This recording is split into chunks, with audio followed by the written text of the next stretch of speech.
हमने तोड़े सारे नेशनल एंड इंटरनेशनल रिकॉर्ड्स।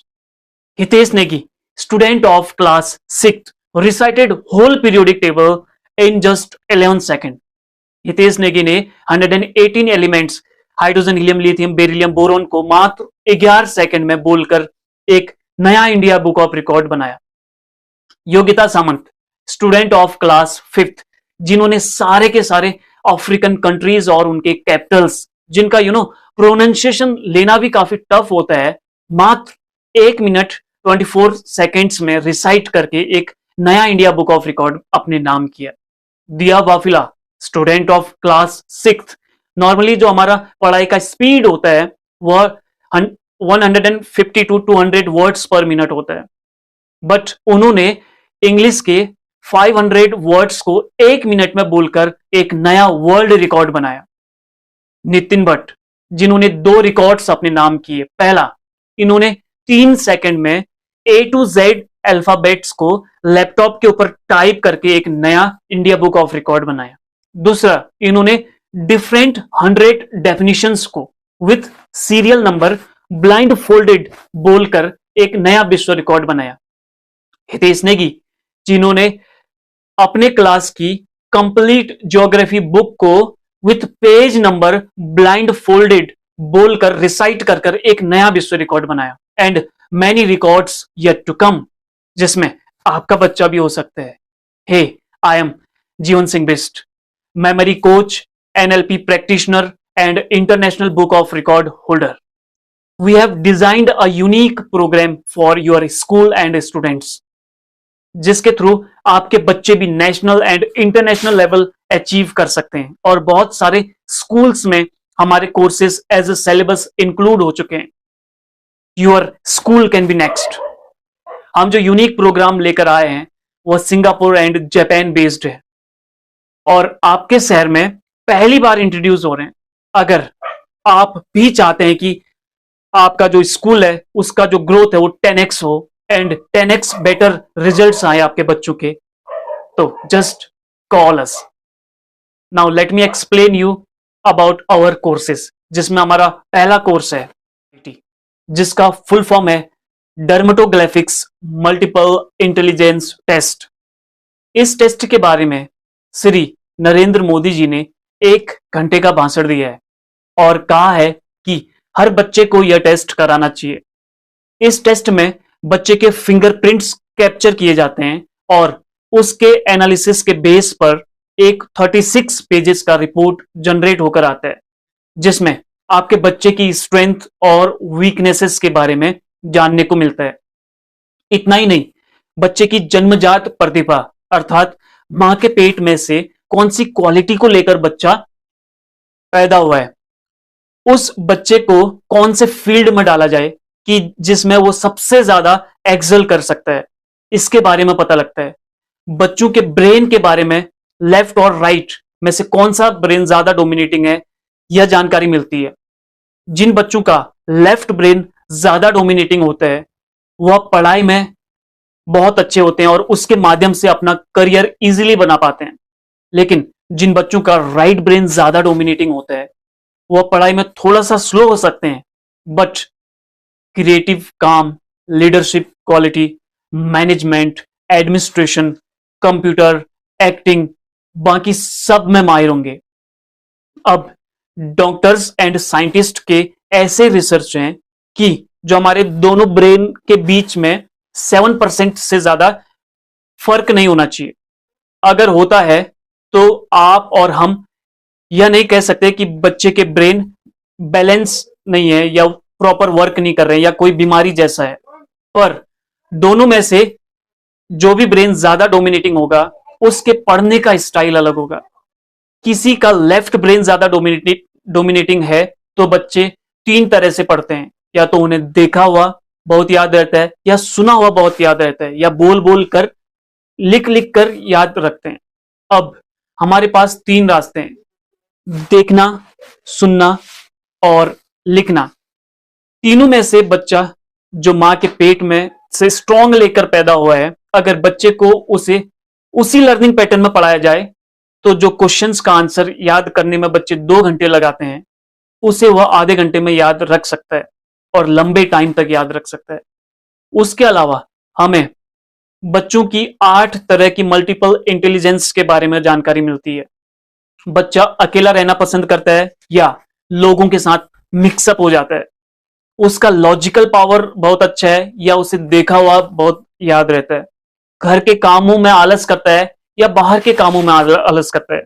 उसकी लैंग्वेज में कैसी पकड़ है, Hindi, English, Sanskrit, foreign language, music में कितना इंटरेस्ट रखता है, उसका नेचर के प्रति कितना लगाव है या क्वेश्चन के आंसर को मीनिंगफुल फॉर्मेट में ड्रॉ करके याद रखना पसंद करता है। जो भी ब्रेन की टेंडेंसी है वह क्लियरली रिपोर्ट में दिखाई पड़ती है। उसके बाद 4 तरह के पिलर्स जिन्हें हम IQ, EQ, CQ and AQ कहते हैं, जिन्हें हम क्वेश्चन भी कहते हैं। बच्चे का IQ लेवल पढ़ाई के अलावा अदर एक्टिविटीज में उसकी कैचिंग पावर कैसी है। EQ इमोशनली कितना स्ट्रांग है, मम्मी पापा ने डांट दिया तो बच्चा बात को मन में तो नहीं रखता, रोता तो नहीं, गुस्सा करता है या रूम बंद कर लेता है, और भी नेगेटिव थॉट्स बच्चों के मन में आते हैं। यह सब रिपोर्ट में ना केवल आएगा बट इसकी रेमेडीज भी बच्चे को दी जाएंगी, पेरेंट्स को दी जाएंगी। CQ बच्चा कितना रचनात्मक है, क्रिएटिव है। AQ एडवर्सिटी क्वेश्चन, बच्चा एग्जाम में पूरी तैयारी करते हैं बट एग्जाम जब नजदीक आता है तो बच्चे घबराने लग जाते हैं, पैनिक करना, बीमार हो जाना, स्टेज पर जाने से डरना, अनजान लोगों से बात करने में डरना, घबराना। अगर कुछ भी ऐसा होता है तो रिपोर्ट में आएगा। ओवरऑल रिपोर्ट की स्ट्रेंथ और वीकनेस के आधार पर हम बच्चे को करियर सजेस्ट करते हैं कि उसको कौन से फील्ड में डाला जाए कि जिससे बच्चा ज्यादा आगे बढ़ सके।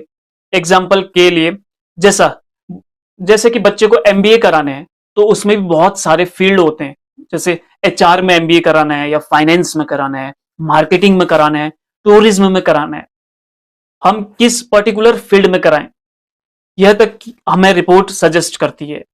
इंजीनियरिंग कराएं तो बहुत सारे इसके फील्ड होते हैं, उसको IAS बन सकता है, IPS बन सकता है, पॉलिटिक्स में जा सकता है। जो भी होगा उसे टेस्ट के अंदर दिया जाएगा। एंड मैं आपको बताना चाहता हूं कि हमारे देश के PM माननीय Narendra Modi and motivational speaker doctor Vivek Bindra ने जब इस टेस्ट के ऊपर जोर दिया, चलो हम जानते हैं वह क्या कहते हैं इस टेस्ट के बारे में। एक ऑनलाइन एप्टीट्यूड टेस्ट, इसका एक प्लेटफॉर्म खड़ा किया जा सकता है क्या? और माँ बाप बच्चे के जन्म से लेकर के उसकी आदतों के संबंध में उसके अंदर डिटेल भरते चले और सॉफ्टवेयर एनालिसिस करें और बताएं कि ये बच्चा आपका इस प्रकार का बिहेवियर करता है, मतलब ये इसके अंदर इनहेरेंट क्वालिटी पड़ी है, इनहेरेंट टैलेंट पड़ी है। माँ बाप को गाइड करता चले।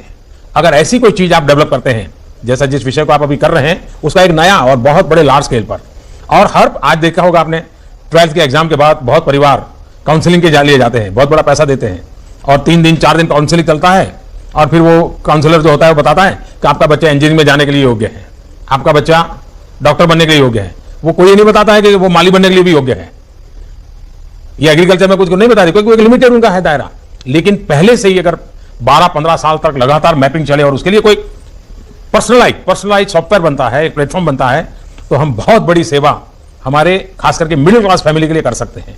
मैं चाहूंगा कि जो काम आपको मिला है, जिसके लिए आप सॉल्यूशन अभी देने वाले हैं, लेकिन उसका एक बड़ा स्केल बना करके भी आप इस पर काम कर सकते हैं। और मैं समझता हूं कि बहुत बड़ी सेवा हमारी युवा पीढ़ी की हो सकती है। उसको अपना रास्ता तय करने में एक बहुत बड़ा कॉन्फिडेंस आएगा। भाई तुम छोड़ो आर्किटेक्चर बनने के बजाय, लेकिन तुम अच्छे पेंटर बनो, तुम बहुत बढ़िया काम कर सकते हो। और मैं मानता हूं वो पेंटर बनकर के जिंदगी बहुत बढ़िया जी सकता है। रिपोर्ट में जो वीकनेस आती है बच्चे की, उन्हें हम दूर करने के लिए हम दूसरा वर्कशॉप करते हैं जिसे हम बोलते हैं पीनियल ग्लैंड एक्टिवेशन। इसमें बच्चों को 12 दिन का एक वर्कशॉप कराते हैं जिसमें बच्चों की जो स्ट्रेंथ है वह तो और भी स्ट्रांग होती है, लेकिन जो वीकनेसेस होती हैं वो दूर हो जाती हैं। बच्चों को 40 तरह के brain exercise, brain gym, dance, yoga, Zumba, eyes exercise और 2-3 तरह के म्यूजिक थेरेपी दी जाती है, जिसका रिजल्ट यह रहता है कि बच्चे की याददाश्त बहुत अच्छी हो जाती है, फोटोग्राफिक मेमोरी बढ़ जाती है, स्टेज पर आके बोलने का एक कॉन्फिडेंस आ जाता है, लैंग्वेज स्किल सुधरता है, क्रिएटिविटी बढ़ती है, 2 घंटे वाली चीजें आधे घंटे में याद करेंगे, लंबे टाइम तक याद रखेंगे, उनका ब्रेन का लर्निंग कैपेबिलिटी बढ़ जाता है। इसके अलावा और भी बहुत कुछ बेनिफिट्स बच्चे में देखने को मिलते हैं। दोस्तों, अगर बात की जाए थर्ड कोर्स की, इसे हम बोलते हैं ESP, जिसका मतलब होता है एक्स्ट्रा सेंसरी परसेप्शन। इस वर्कशॉप के अंदर बच्चों की इंट्यूएशन लेवल बहुत अधिक स्ट्रांग हो जाता है। इसमें बच्चे एकेडमिकली बहुत ज्यादा स्ट्रांग हो जाते हैं। अगर बात की जाए फोटोग्राफिक मेमोरी की, जो कि 4th नंबर का कोर्स है, बच्चों की लर्निंग कैपेसिटी बढ़ती है। बच्चे बहुत कम समय में ज्यादा मटेरियल पढ़ने लगते हैं और लंबे समय तक याद रखने लग जाते हैं। अगर बात की जाए 5th नंबर के कोर्स की, तो उसे बोलेंगे QSR, क्वांटम स्पीड रीडिंग, जिससे बच्चों की और ज्यादा लर्निंग कैपेसिटी स्ट्रांग हो जाती है। बुक विथ पेज नंबर बच्चों को याद होने लगता है। अगर बात करें अगले वर्कशॉप की, तो 6th नंबर में है डायनामिक मेमोरी पावर वर्कशॉप। यह वर्कशॉप बहुत अमेजिंग वर्कशॉप है। इस वर्कशॉप में बच्चों को ऐसी टेक्निक सिखाई जाती हैं जिस टेक्निक से वह कोई भी तरह का स्टडी मटेरियल बहुत ही इजीली याद रख सकते हैं।